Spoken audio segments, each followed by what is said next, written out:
Everyday people working 9 to 5, saving up that money, trying to survive, investing in the future, trying to be wise, to be money hero. Yeah. Hi, I'm Nik Johnson, host of Everyday Money Heroes, and I've reached early retirement. I'm here to provide information on how to obtain financial independence and inspire you through sharing stories of everyday people who are turning knowledge into freedom. That hustle, always reaching for the sky. We wanna be money heroes, never shy.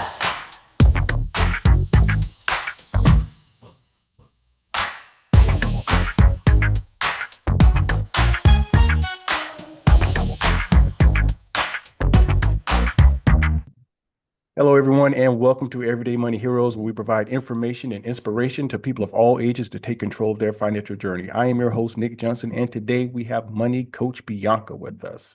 A little bit about Money Coach Bianca. Over the past decade, Money Coach Bianca has been helping people build wealth without sacrificing the things they love. She's a big fan of travel, eating out, good times with family and friends, and no stress financial for all. She's also our first two-time guest on Everyday Money Heroes. You can catch her on episode 4. It is so great to have you back here, Money Coach Bianca. How are you doing? I am doing excellent. Yourself? I am doing just fabulous. We are in Q3. So we are halfway done with the year. And with that being said, I think it's a good time for a mid-year check-in, you know? And, there's a saying, what gets measured gets managed. So that's why it's important for us to do these kinds of things. So with having a mid-year check-in, I don't think, I couldn't think of a better person than my friend who happens to be a money coach Bianca, to just kind of sit here, just have a dialogue around, mid-year check-ins, what's important, how we're applying them in our lives, and things like that. So is that okay? Amazing. I love it. All right, I got you. So first of all, since we're mid-year, and I know that we have all types of different goals, and part of our financial goals is that we also try to like get fun in there, right? And so I know that you recently did a trip. So how's your trip? It was amazing. I took my parents on their first cruise and my niece who Oh, graduated. So we oh, did Alaska cruise mm, and we had a fantastic time. oh. So, and I will say that is, when you're getting ready for a trip and coming back from a trip, everything else kind of falls apart. So this is why I'm loving a reset Mm. because you're coming back to real life after all that fun. And someone else also had a trip recently. Yes, I did have a trip. Actually, I'm going to document that trip very soon in an upcoming video because I'm going to show the actual numbers behind what we spent for that trip. But what we did is that we went to London, then we went to Paris, we went to Barcelona, Spain, and then we took a transatlantic cruise back from Spain to the US. So that took us about a month. So I think my body is finally back as far as, getting used to the time zone I'm supposed to be in. And so it was great to be able to have that trip. And I'm sure you enjoyed your trip as well because we made these kind of financial goals and we made sure that we did not come back to debt of that trip. So we were able to go there, enjoy those trips, and come back and know that we're not going to have to deal with the consequences of not already allocating, our budget for it. So that's really good stuff. So yes, ma'am. Thank you for asking that. And so as we go into this mid-year review, um, I think it's a good time right now to just kind of pick up some momentum, even if you feel like you're left behind. Because a lot of times, January is a great time. We have all these lofty goals. We make New Year's resolutions like, oh, okay, this is going to be the year that I'm going to get my money right. And so sometimes, we do it, we start with that envelope and, we're putting in, this is for food and this is for entertainment. But sometimes, we might veer off track or whatever. So this is a good time to go ahead and revisit it. So Bianca, how do you feel as though individuals should address or approach this mid-year check-in? So I love it because we still have 6 months left of this year. So if there is something that we really wanted to get done, we still have an opportunity to make a big chunk, a big Mhm. dent into that goal. And hopefully we've already got started, but yeah, we might have lost momentum, but there's Mm. still time. We can do right by our goal and feel good about ourselves. Yeah, Because absolutely. sometimes there's a lot of emotion that goes in with a goal or resolution that we did not hit. Yeah. And so since we are account buddies for each other, how do you feel like you're doing with your goals? I mean, I'm willing to share mine. Yeah. Okay, I'll go ahead. I'll share my goals. And so my goals was just to make sure to continue to invest. And that's really was my biggest goal. I was like, I want to make sure to, dollar cost average and make sure that I'm making my contribution into my taxable brokerage account.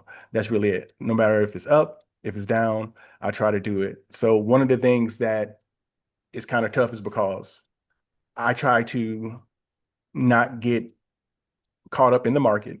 I understand that things go up.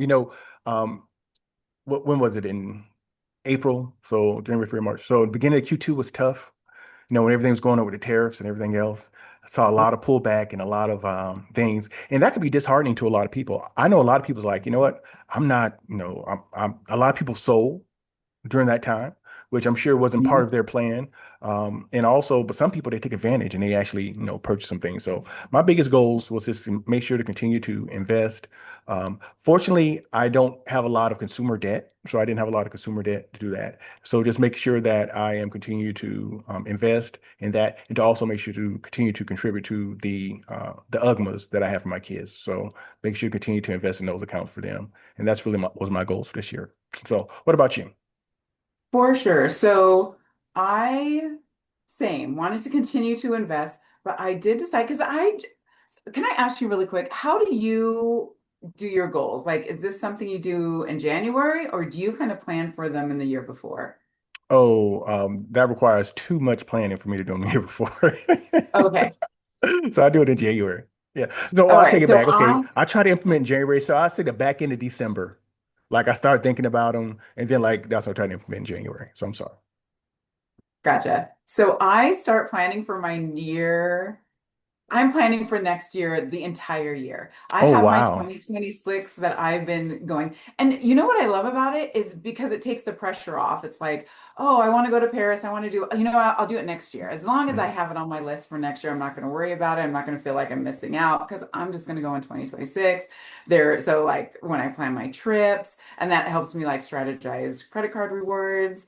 Mm. It just makes me plan. So I kind of already have my things locked and loaded by, I would say October. And Mhm. then depending how things like shook out in January, it was like, I was like, I think I want a little bit more cash.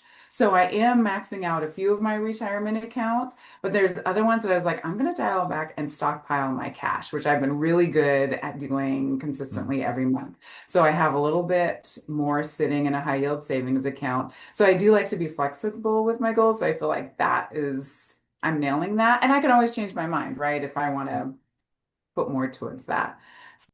So I'm feeling pretty happy with it, with my goals. I would say, like on a personal level, because taking my parents on that trip, they are getting older. My dad's almost 80, and the clock is ticking on Mhm. a lot of stuff that we would like to do as a family. So I'm so glad that I prioritized that, made it happen. So that I'm super happy with. Some things I could have been a little bit more stringent with, but I'm okay either way. So I'm gonna give myself an 8.5. Oh, wow. Okay, that's very good. I So know far, when I still have time to get up to a 10. yes, but if we're going to say 10, none of us are perfect. So if we're saying a 10 out of 10 is perfection, we have to be directionally correct. We have to be going in the right direction. One thing that I've realized that I struggle with is that, last year I got to the point where I was like, you know what? I was like, my investments are good and I really don't need to continue to contribute to like my taxable accounts but it doesn't feel right to not be doing it. So I was like, I need to continue to do it. Even though the numbers say I don't have to, I feel like I still need to continue to do it. So that's one thing. Retire.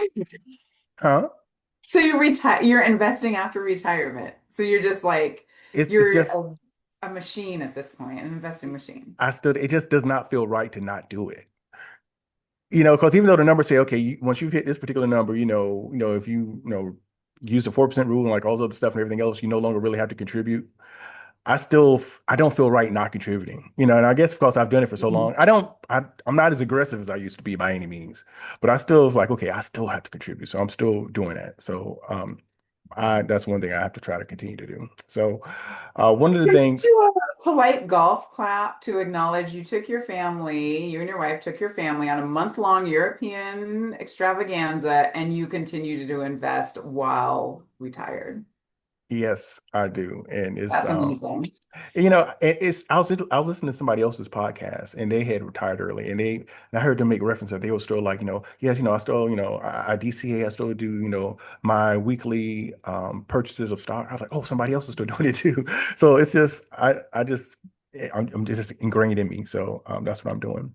But one of the things, since we're doing this mid-year check-in, and so now let's talk about, okay, are there some specific numbers that we should be talking about here? Should we be looking at, okay, savings rate? Should we be looking at particular habits like how, do we have like some of our accounts set up to, either be auto paid or we have like auto drafts over to like our savings accounts? Are there certain things that we need to be trying to address to get a clear picture of where we stand? Yeah, I was just looking at my notes for this podcast, and I do. I have like a savings goal, which I did adjust a little higher, which meant I dropped my investing goal a little bit lower. Hmm. But I mean, altogether, it's a net worth increase, right? Oh, net Because worth. Okay. I don't want to have years go by with nothing to show for it. Mm. So I must see, like my personality says, I need to see improvements. I need to see these numbers going in the proper trajectory for the goals I have in my Yeah. later years. Yeah. So absolutely. That net worth number, Bianca, is extremely important. I never really understood when I was younger. I understand the importance of, okay, I need to budget, I need to save money, I need to live below my means, I need to also invest my money. But as far as like really understanding my net worth, I didn't really get the value of that until later in life, where like it's important to track that net worth number. And I did a workshop this past weekend. And one of the things that I told everyone, I was like, hey, I like one of the first things you need to do is get a snapshot of where you are, and that's your net worth. And so you really need to understand where you are. Most people, unfortunately, they think their net worth, if they understand the concept, they'll usually say it's a little bit higher if they haven't really been actively tracking it until the first time they ever do it. And I know for a fact, if we go back and I'm going to reference the last video that we did with Andy Hill. Andy Hill did that. He said he was making good money. Then he realized that his net worth was negative $50,000. He was like, he was really shocked by that. So it's really important to understand that net worth number and how we can track that as far as part of our overall financial fitness. We can say that. So that is extremely important. And so when we talk about tracking and numbers and things like that, we had our goals in mind. And so typically when someone sets goals, they often say they need to be smart, right? So smart goals are what specific, measurable, attainable, relatable, time bound, and yeah, smart.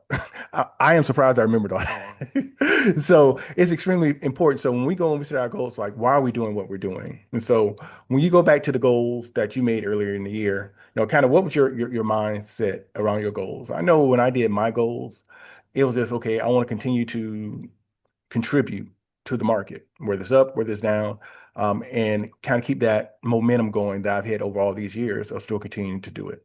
So what about you, Bianca? Same. But there are a lot of things we can't control, right? When it Okay. comes to the market or tariffs or whatever new thing has cropped up. Hmm. So this is what I do for my clients and myself. What is my starting point? And then my only job, the only thing that's my business is to put a certain amount each month into the accounts because I must contribute, right? And I need to Hmm. put it in the right, there's a lot of right options for what vehicle you're going to put it in. But my job is to every paycheck put in a certain amount into this account Hmm. to get to my goal. And so I'm not looking at what the market is doing, but I did just check while we were on the call. Hmm. And year to date, the S&P 500 has done 8.72% up Okay. so far. Nice. So fantastic for all that Hmm. it was a little bumpy there Hmm. on and off. So that is my job. And the tariffs are none of my business. The administration is none of my business. Mhm. This is my business, is me putting in my money, which Yeah, keeps it really simple and takes away the stress for me. And yeah. especially knowing that I've got my emergency funds together. Mm. Yeah, that's a good point. You can only control what you can control. And that's honestly, one thing that I have tried to do this year that was a goal for me is to try to tune out a lot of the noise. So that was a goal. I think I've done pretty good with that. I don't chase a whole lot of I tune out the noise, and that's what I've done. And so it gives me peace of mind, especially what was going on, when the market will kind of hit those drastic swings back in April. I was like, you know what? I was like, I need to do that. And I think probably the biggest thing, the difference is now because in previous years, I would have been even more aggressive in like buying that dip, but I wasn't able to be as aggressive because, I don't work where I used to. So it's a little Yeah. bit different, but I still was like, hey, you know what? I was like, I could probably, stuff a little bit more during this time. So I did just go ahead and just do a little bit more, but it's extremely important to do that. So Right. we Long have this, time. It's a good time. yeah, we're here. You talk about how, this is the mid-year and how somebody can really make up, still, achieve some goals with the remainder of the year. So how would you think someone should address the situation if they find themselves, all right, you know what? I made those money goals back in January. I I don't even know what a piece of paper is that I wrote it on. So there's a situation where like, okay, what can I do to get myself back right? I feel overwhelmed, my motivation's gone. What can I do to try to get myself back on track? For sure. So I would try and figure out what's going to make the biggest difference. Or if there's something that's keeping them up at night, solve Mhm, that problem and forget about everything else. Because I don't know if this happened to you, Nick. Sometimes you get your paycheck and you got to send some here, some here. You got some going to your 401k or an HSA or an IRA, depending on how like advanced you are into your financial plan. And then you're just like, there's so many things going on. So sometimes we need to mhm, simplify to really accelerate. So mhm, pick what that thing is and then focus on that one thing, especially because you only have 6 months. And if you try and divide your focus 8 ways for the next 6 months, you're not going to get anything done. You're not going to feel good about anything potentially. But if you mhm, focus on one thing and give that your attention, your time, your money to hit that goal, and then you can knock it off, and then you get to start fresh again in January, or say you get it sooner than later, then you can move on to your next one. So maybe mhm, we need to not have quite so many goals, especially if they're competing with the mhm. same resource. Yeah, I got you. Um, I think you make a good point there, Bianca, and let's address the big rocks. What's the big thing that we can try to do to go ahead and really feel like if I did this, it's a win. And sometimes it doesn't even have to be, if it keeps you up at night, great. But at the same time, if you feel overwhelmed, sometimes it can also be beneficial just to get a win. So say for instance, you might have a collection that might be on your credit. Okay, figuring out a way to go out, reach out to whoever that collection is with, saying, hey, you know what, can I negotiate something with you? And then get that collection taken care of, and to try to get it removed from your credit. That's a win. Say, for instance, you just kind of have like a nagging credit card that the balance might not even be really large on it, but you've been finding yourself just making a minimum payment on it. Okay, be like, okay, can I just take that one credit card and get the balance wiped out? And so just try to get you some momentum also. If you can't identify just one big thing, all right, let's just kind of get that muscle moving so that you can go ahead and really start trying to get that. So I think that's Right. extremely important. So in my instant investor class, say you're new to investing, send that first $25 per paycheck to your 401k. Reach out to HR and say, hey, if you haven't done it already, I, I need to set up my 401k contributions. I just want to do $25 per paycheck. Fantastic. Maybe next year it'll be $50 per paycheck, but do something so you feel like you're moving in the right direction. And Mhm, ideally, you want it to be a small enough amount where it doesn't hurt, so it feels good. You get a win, a little shot of dopamine twice a month when you see your $25 automatically go into that account. It's mhm, not life-changing money, but again, you're building that muscle. Same mhm, with if you don't have an emergency fund, and that was one of your goals. A lot of times people are like, oh, I need to have a month's living expenses in my mhm, savings account. Open a high yield savings account, open a betterment account, Hmm. and send that first $100 there and then send $50 a month or whatever it needs to be if that's your priority for the year, whatever that goal you set for yourself. And again, it would be hard to do a bunch of these simultaneously if they all relate to your finances, but got to get started. And we have 6 months. So like say you are doing, for the next 6 months, you're doing it into your emergency funds. That's $600 you didn't have before. $600 could take care of the normal emergency that you run into. Hmm. So you could have that locked away by December. Yeah. One thing that I do want to kind of put on everyone's radar is that something I call the holiday hangover. So what you don't want to do is that, we're mid-year and this is even to even individuals who feel like they're tracking toward their goals. Say, okay, you know what? That last quarter of the year is very enticing to go and spend a whole lot of money on a whole lot of stuff that can really derail your goals. So you want to make sure that, along this way that you're budgeting and that, when that time comes that you're allocating the appropriate money for whatever you want to do during those times. So we don't want to have to deal with our holiday hangover where we find ourselves extending ourselves to the point where we've gone out and we've made those purchases in December. And when January comes, it's time to pay the piper. We don't want to do that. Yeah, same thing can happen after a trip where you have like Mm. a travel hangover, like you were saying, how you budgeted for it, you spent within your budget. Mhm. Those can see because it's like money's not real when you're on vacation, especially if you're dealing with foreign currency. Oof. Oh yeah. And I know you mentioned credit card hacking. I did a lot of credit card hacking and point hacking for that trip. Ah, So nice. then so Nice. and you're saying that you do your planning like the year before. I guess I kind of did because like I started like lining up credit card like bonuses like way early for that one.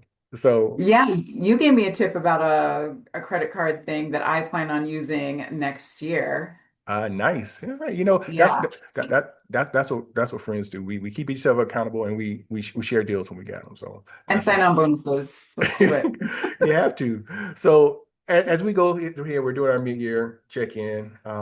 We've talked about how you can get back, find your groove if you have lost it, or get in the groove if you just haven't had a chance to get there. But at the end of the year,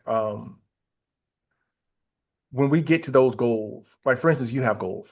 How should we take those wins or those areas of improvement and just kind of figure out how to prepare for 2026? Because I know you said that you're like soon you're going to start planning for 2026, correct? So how already rolling, right? So how I should just got my planner this morning. It came in the mail. you got your 2026 planner in Yes, the I mail? do. Yeah. Um, for those of you who don't know, Money Coach Bianca is all into the planners. She probably has. Do you have multiple planners for 2025? Uh, technically, no. Technically, no, which means that's a yes. I got you. And so, how should we leverage? How cute is this? Clearly, I'm on a pink roll, but Oh, like, see that what for those babies. for those of you listening, for those of you who are listening, that's a mighty fine planner that you're missing out on. You can see the planner on the YouTube channel. It is mighty fine. So how should we take um once we get into the end of the year? Are there any things that we should take lessons learned and things like that? I know for me, one of the things that I like to look at is like, okay, what did I think was going to happen and what actually happened? I make assumptions about, hey, I thought I was going to, make this much money. I thought I was going to save this much, and just really kind of go there and look at that. But I think one of the biggest things that we probably should take as far as looking at our goals for the end of the year is first of all, extending ourselves a certain amount of grace, because we are human, but at the same time, celebrating, the effort that we did, toward getting those goals, and then also celebrating if we're able to hit them. So I think at no point should we ever, be too hard on ourselves when it comes to this because financial matters is a lot of muscle memory, and so it takes a lot of effort to get into that groove that we talked about, and you just get used to it, and it gets to the point after a while you do it so much that once you don't have to be so mindful of your spending, it's almost a challenge to undo it. Because I know for myself, I've been doing it for so long that like at certain times I'd be like, okay, just relax. It's okay. It's not the end of the world, So And you're how an optimizer too, I think by nature. I So you're am. always looking for an opportunity to improve or make the most out of whatever. And that's a Mm. really hard, I mean, that's kind of like a personality thing, not just a habit. Yeah, it is. I am an optimizer, which this works good for me, but for some people they aren't, so it's a struggle for them. And that's why, it's important to kind of understand like where you are as an individual. What some things come easy for some people, and some people it's extremely, difficult for them. But just understanding that if you look at someone and it seems like it's really easy for them, it could kind of be because their default is that. And so it's not like it's a stretch for them to try to do it, versus somebody else who has not necessarily lived that type of lifestyle, that they grew up in, in a situation where, they might saw their parents just kind of living for the moment, that, they didn't, they just kind of lived life like, everything was YOLO. So you really have to, be mindful of that. So as we go through thinking about resources and time. Is there anything that you would instruct individuals that, like, hey, you know what? I want to increase my financial literacy as one of my goals, and I have not been able to achieve that. What would you tell them? Hey, how to start that? Because we're talking about actions and what they can do, but also you can do better when you know better. So, are there any things that you would advise individuals to do? Like, hey, I want to. One of my goals was to increase my financial literacy. Yes. Hmm. So a lot of times that's changing your environment a bit. So that could be switching up your algorithm. Maybe you start following Everyday Money Heroes or Money Coach Bianca or so many of the great people out there that are talking about finances, which you're just popping these little things into your Hmm. daily bit. We've got a ton of books that we could Yes. read. If you're not a reader, all these authors were on a ton of podcasts. So just go back and find old podcasts where they talk about what they're trying to bring to the community as far as finances goes. Also, I know you host live, we both host live free events in our Hmm. respective areas that people can meet up and join and then just like find fellow people. And then that also gives some accountability, which you have someone, especially if this is not something that your family talks about Hmm. or your friend circle. And so this might give you people that you can bounce your ideas off of and that are also maybe a little uncomfortable as they go through their financial journey too, or have already been on it. And so they can like, oh, I was there. That was me 6 months ago, and encourage as Hmm. well. Yeah, that's extremely important, that idea of, community. And I would have never thought that it was so important, especially when you're trying to, um, when you're on your financial journey, because there's so many people who are not trying to do that. So many people are just living in the moment. And so when you start saying, you know what, I want to start planning for my future self, that it could be sometimes alienating because a lot of your friends may not be interested in that. You might say, hey, you know what? This Friday when everybody's going out to lunch at work, like, hey, I brought my lunch. And sometimes, it's tough because I remember at work, I was always the guy, I had my I had my smart one, my lean pocket. It was never a hot pocket because I was trying to watch my weight, so it's always a lean pocket. And literally, and sometimes like Fridays, everybody would go. Well, most people would go like almost every day out to lunch out. And so on Fridays, I would go out with everybody, like, okay, I'll go out on Fridays to lunch. But that was just always me. And people knew that, hey, you know what? And they just got to the point like, we ain't even asking you, Nick. If it ain't Friday, you ain't going. So I'm like, okay. So it was fine. I go there and I go to the break room and I eat my little food. But it was it wasn't a whole lot of people in my job that did that. And then once I finally got into a community where people were like, "Oh yeah, I take my lunch too." Oh yeah. And I just like, okay, I was like, it's okay. So that sense of community is extremely important. Finding people who this kind of stuff resonate with, people you have a sounding board with them is just extremely important. So definitely go out, look at there's plenty of places that you can find stuff. Like you can go to Eventbrite, you can go to meetup.com. Is Facebook groups. I'm sure if you just say like whatever city, money groups, you can find that. There's, Both choose members of FIs. Um, Yes, choose F.I.R.E. yes, I'm sorry. Did I cut you off? Were you going to say something? Oh, no, no, no. I was gonna about to say choose F.I.R.E. and you said Yeah, it. there are tons of local groups there. So definitely find somebody that you can connect with and so that you don't have to do this journey on your own. That's for sure. So as we get ready to wrap up here, Bianca, so we've talked about, individuals saying, okay, well, what's the one thing that you can do? And so once we've talked about that, what other things we've talked about net worth, we've talked about um, making sure that you reassess what's going on. So as far as I guess more of a call to action or next steps, kind of how do you think that an individual should go that okay, I have this mid-year review. I'm going to go through, I'm going to do this, this, and this. What should we do? In like I'm not gonna say in any not no particular order. We should have an order. So what's the first thing you think we should do? First of all, find those goals if you don't know where they are and assess them, right? Is that the safe thing? You know what? I think you mentioned this earlier, but we don't want to feel bad about the things we did or didn't do. How Mhm. about we just call it a reset? A And we're just reset. restarting Okay. for this year. We got 6 months. If we remember what we did or we had something going, fantastic. But why don't we do that check-in to see where we are now? So if you Okay. haven't already done your net worth, go ahead and do that. And then figure out what's the one thing. Because also for many people, if they celebrate the holidays, they've got that coming up as well. So it's going to be a really spicy time these next 6 months. But if they could Mhm. pick one thing, and let's say that's, I want $1,000 in my savings in my emergency fund, I am going to start that. Mhm. Or it is, I want 1 month's living expenses in my savings account. Pick that one thing and then work out what that would look like divided over the next 6 months and then just go for it. Mm. Like fast action of how you can get that started, automate it if possible. Mhm. So yeah, so I guess it's knowing where you are, pick the one thing, and then really trying to hit that. Because we also don't want to be doing the same thing year over year and just feel like we're spinning our wheels. That's Yeah. frustrating. It's not cute. Yeah. We don't want Groundhog's Day.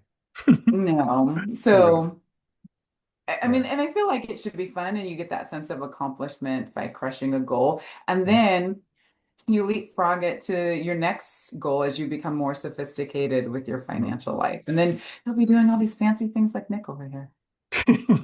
Well, this is one thing. All right, so we are holding each other accountable for certain things because Hmm. actually we're not only, we're an accountability group together. And Yep. so one of the things I will say, if someone does not have someone to act as an accountability partner, should they look, if even if it can be, their spouse, a brother or sister, somebody that say, hey, you know what, can you hold me accountable to these goals? What are your thoughts about that?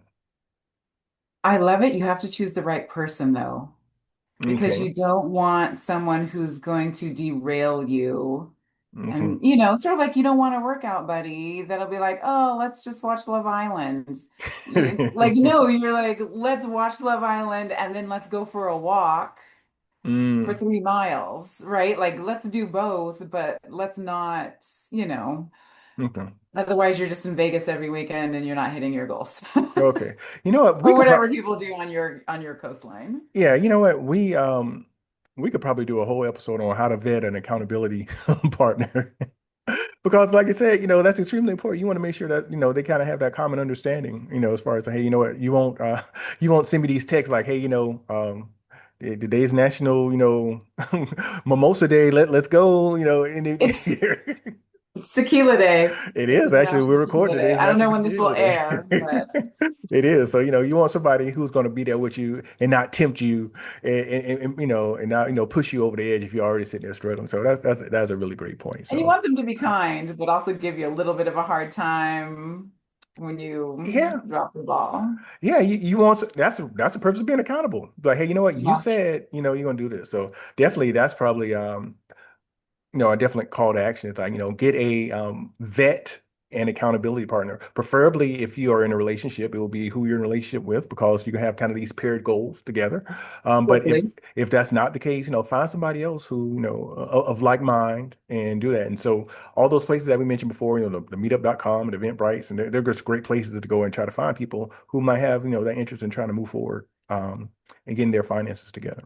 So, Yeah, and I will say when I got started many, many moons ago, I didn't really know who to talk to. So my account buddies was just taking in information every day of mm, people who had already done it right or had been had been in debt and then worked themselves out of it. So then it was like, oh, I was like having a conversation with these people while I was reading the books, and then I discovered podcasts much. I think I didn't discover podcasts until the pandemic. yeah. But yeah, books and blogs is what really got me there Mm, in that sense, because none of my friends were talking about finances back then. okay. And then I found like people like you and Mm, the other people in our accountability group that just were like, yeah, let's do it. yeah, no, And are that all in like different stages, which is very exciting to see. Like mm. one day, Nick, I'm gonna grow up and be like you. Oh, well, see, you, ma'am, you're already there, ma'am. You are already there. I'm only Um, co-step by. I'm not retired yet. Oh no, there's so many different flavors, but it's all a journey. That's it. And Yeah. everybody moves at a different speed. So I want to first of all thank you, Bianca, for your time, being my account buddy, and doing this mid-year review. First of all, we want individuals to know that it's not too late. I think we've tried to really drive that point home that Mhm. do a reset. It's okay, and you can go ahead. Let's go ahead and just figure out some goals that we can achieve by the end of the year. For individuals who want to continue to follow you, Bianca, what's the best way for them to stay engaged? Yeah, so I'm on Instagram at Money Coach Bianca, also my website, Money Coach Bianca. I try to send out a monthly newsletter, but per our earlier conversation, I have not been great over the summer because I haven't been here. So if you do sign up for on my website, you will get and usually they're something very small and a little update of what's going on in the financial world, Mhm. personal finance world. And yeah. So nothing too intrusive. Yeah, absolutely. And Money Coach Bianca, she says she does in-person events. So if you're in the Seattle area, be on the lookout for those events. Miss Bianca does a great job at that. So whenever you see anything out there and you're in that area, definitely sign up to go there. And so want to thank you again for your time, Bianca. I want to thank everyone for joining us today. If you have not subscribed, that would be great. If you have not followed on your podcast platform of choice, I would ask you to do so as well. And in closing, I am Nik Johnson. I want to remind you to trust the process. Have a great day.